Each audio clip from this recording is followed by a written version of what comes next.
Hi friends, எல்லோரும் எப்படி இருக்கிறீங்க? இன்றைக்கி நம்ம சேனலில் பார்க்க போகிற பதிவு ட்ரெண்டிங்காக போயிட்டுருக்கிற கொங்கு பிரியாணி தாங்க.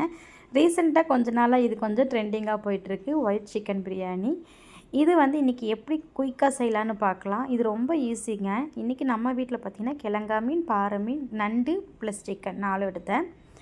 இன்றைக்கி அதுக்கு ஒரு மசாலா ரெடி பண்ணிக்கலாங்க. ஃபஸ்ட்டு பிரியாணிக்கு ஒரு 4 பட்டை, ஒரு 5-6 கிராம்பு, ஒரு 4 ஏலக்காய், ஒரு ஸ்பூன் சோம்பு, இது மட்டும் சேர்த்திக்கிட்டால் போதும்.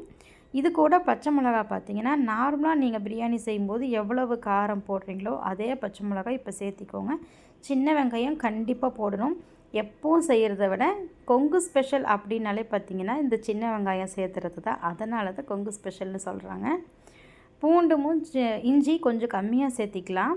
அப்புறம் நம்ம பிரியாணி தாளிக்கும் போது இஞ்சி பூண்டு பேஸ்ட்டு கொஞ்சம் சேர்த்துவோம். இது தண்ணி சேர்த்தாமல் அரைச்சிக்கலாங்க. ஏன்னா சின்ன வெங்காயம் தண்ணி விடும், உங்களுக்கு அப்போ அது கெட்டியாக அரைஞ்சி வந்துடும்.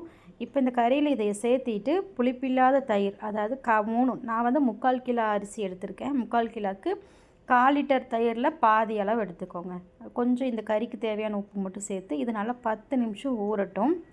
எவ்வளோக்கு எவ்வளோ ஊறுதோ அவ்வளோக்கு பிரியாணிக்கு நல்லா இருக்குங்க. சிக்கன் எல்லாம் 1/4 மணி நேரம் 1/2 மணி நேரம் கூட ஊறலாம், ஒன்றும் தப்பு இல்லை. எண்ணெய் நெய் நல்லா காஞ்சதும் அரைக்கும்போது போட்ட மாதிரியே ஒரு 4 பட்டை, 5-6 கிராம்பு, 4 ஏலக்காய் இது சேர்த்திட்டு 2 பெரிய வெங்காயம், 3/4 கிலோ அரிசிக்கு 2 பெரிய வெங்காயம் ஸ்லைஸ் பண்ணி சேர்த்திட்டு இப்போ ஒரு 3 பச்சை மிளகா, ஒரே ஒரு தக்காளி போதுங்க. பெருசுன்னா 1 போதும், குட்டி குட்டியாக இருந்தால் ஒரு 3 சேர்த்திக்கோங்க. கொஞ்சமாக உப்பு பார்த்து சேர்த்துங்க. ஏன்னா நம்ம ஊற வைக்கும்போது உப்பு சேர்த்துவோம், அதனால் இப்போ உப்பு பார்த்து சேர்த்திட்டு இப்போ ஒரு ஸ்பூன் இஞ்சி பூண்டு பேஸ்ட்டு சேர்த்திட்டு இது ரொம்ப வணங்க வேணாம். ஏன்னா நம்ம நார்மலாக பிரியாணிக்கு நல்லா ப்ரௌனாக விடுவோம். இதுக்கு ரொம்பலாம் ப்ரௌன் விட வேண்டியதில்லை. வதங்கினா போதும், எண்ணெயில் நல்லா வதங்கி வந்தால் போதும். கொத்தமல்லி புதினாலாம் சேர்த்திட்டு ஊற வச்ச கறியும் சேர்த்தி நல்லா கிண்டி ஒரு 10 நிமிஷம் மூடி போட்டு விடுங்க. இது மசாலா கறியெல்லாம் நல்லா ஒன்று சேர்ந்து நல்லா வெந்து வரும். இந்த மாதிரி எண்ணெய் பிரிகிற வரைக்கும் பிரியாணிக்கு எப்போவுமே காரமாக செஞ்சாலும் சரி, நீங்கள் இந்த மாதிரி எண்ணெய் பிரிஞ்சு வர வரைக்கும் எண்ணெயில் குக் பண்ணுங்கள். அப்போ தான் பிரியாணி கொஞ்சம் டேஸ்ட்டாக இருக்கும். தேங்காய் பால் 4 இப்போ 3 டம்ளர் அரிசினா 4 டம்ளர் தண்ணி வைப்போம். அதே மாதிரி 4 டம்ளர் தேங்காய் பால் எடுத்து வச்சுக்கிட்டேன். தேங்காய் பால் வேணான்னா ஒன்றும் பிரச்சனை இல்லை, நீங்கள் தண்ணியே சேர்த்திக்கலாம். இப்போ அரிசி சேர்த்தி இதை நல்லா கலந்து விட்டுக்கலாம். கலந்து விட்டு ஹை ஸ்பீடில் ஒரு 10 நிமிஷம் மூடி போட்டு வைங்க. இப்போ இந்த மாதிரி கொதிக்கும்போது இன்னொருக்கா கிளறிக்கலாம். அதுக்கப்புறம் சும்மா கிளறினா அரிசி உடஞ்சிரும். இனி கிளற வேண்டியதில்லை. தண்ணி இந்த மாதிரி நிற்கும்போது புதினா கொத்தமல்லி கொஞ்சம் ஒரு 1/2 லெமன் பிழிஞ்சு ஒரு டைம் மட்டும் கிளறினா போதும். இதை மூடி போட்டு தம் போட்டுக்கலாம். தம் போடுறதுக்கு கல்லை நல்லா ஹீட் பண்ணிக்கோங்க.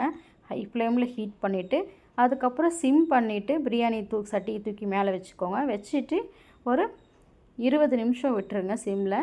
10 நிமிஷம் ஆஃப் பண்ணதுக்கப்புறம் 10 நிமிஷம் திறக்க வேணாம், கரெக்டாக வரும் உங்களுக்கு அது. இப்போ நண்டு கிரேவி செஞ்சுக்கலாம் அப்படின்னு. எப்போவுமே நண்டு எடுத்தால் சூப் மாதிரி வைப்போம், ரசம் மாதிரி தான் வைப்பேன்.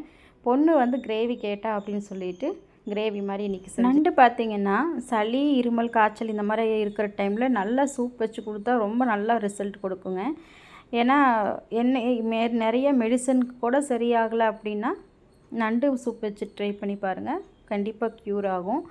எப்பவும் போல் எல்லா மசாலாவும் சேர்த்துட்டு சீரகம், மிளகுத்தூள் மட்டும் கொஞ்சம் சேர்த்து போட்டுட்டு நண்டையும் சேர்த்திக்கலாம். ஏன்னா அது ஃபுல்லாக எடுத்தேன், கடைசியில் நண்டு போடும்போது நான் எடுக்காமல் விட்டுட்டேன். இந்த மீன் பார்த்திங்கன்னா இது பாறை மீன். இது ரொம்ப டேஸ்ட்டாக இருக்குங்க. குழந்தைங்க சாப்பிட்றதுக்கு ரொம்ப பிடிக்கும். ஏன்னா ஒரே ஒரு முள் தான் இருக்கும், சாப்பிட ஈஸியாக இருக்கும். டேஸ்ட் வைஸும் இது நல்லாயிருக்கும். இதை பொரிச்சிட்டோம்னா நீ வேலை முடிஞ்சுது. அடுத்து பார்த்திங்கன்னா இது என் பையனுக்கு ரொம்ப பிடிக்கும்னு இது செய்வேன். பொண்ணுக்கு பார்த்திங்கன்னா கிழங்கா மீன் தான் பிடிக்கும், அதுதான் சாப்பிடுவாள். அதனால் அதையும் செஞ்சாச்சு.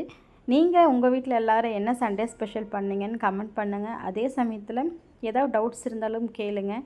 கூடவே பார்த்திங்கன்னா நம்ம சேனலை கொஞ்சம் சப்ஸ்கிரைப் பண்ணிட்டும் பார்த்திங்கன்னா எனக்கு கொஞ்சம் ஹெல்ப்பாக இருக்கும். இப்போ பார்த்திங்கன்னா கரெக்டாக இருக்கிறத பக்கத்தில் காட்டுறேன். நல்லா கரெக்டாக வந்திருக்கு. இது கொஞ்சம் சூடாக இருக்கும்போது சாப்பிடுங்க, இன்னி கொஞ்சம் டேஸ்ட்டாக இருக்கும். இதே மாதிரி ஸ்டைலில் இதே மெத்தடில் வெஜிடேரியன்லேயும் பண்ணலாங்க. சோயா பீன்ஸும் பட்டாணி, பச்சை பட்டாணி, சோயா பீன்ஸ் 2 மட்டும் சேர்த்தி இதே மெத்தடில் பண்ணுங்கள், சூப்பராக இருக்கும். வெஜிடேரியனில் இன்னும் நல்லாயிருக்கும். இப்போ கறி போட்டு செய்கிறத காட்டிலும் வெஜிடேரியனில் இன்னும் நல்லாயிருக்கும். எப்பவும் செய்கிற பிரியாணியே சாப்பிடாம இது கொஞ்சம் டிஃப்ரெண்ட்டாக இருக்கும். ஒயிட் கலரில் இருக்குங்கிறனால சப்பு நல்லா இருக்காதுங்க. டேஸ்ட் வைஸ் இது கொஞ்சம் டிஃப்ரெண்ட்டாகவே இருக்கும், நல்லாவும் இருக்கும். ட்ரை பண்ணி பாருங்கள். இனி ஒரு நல்ல வீடியோவில் பார்க்கலாம். பாய்.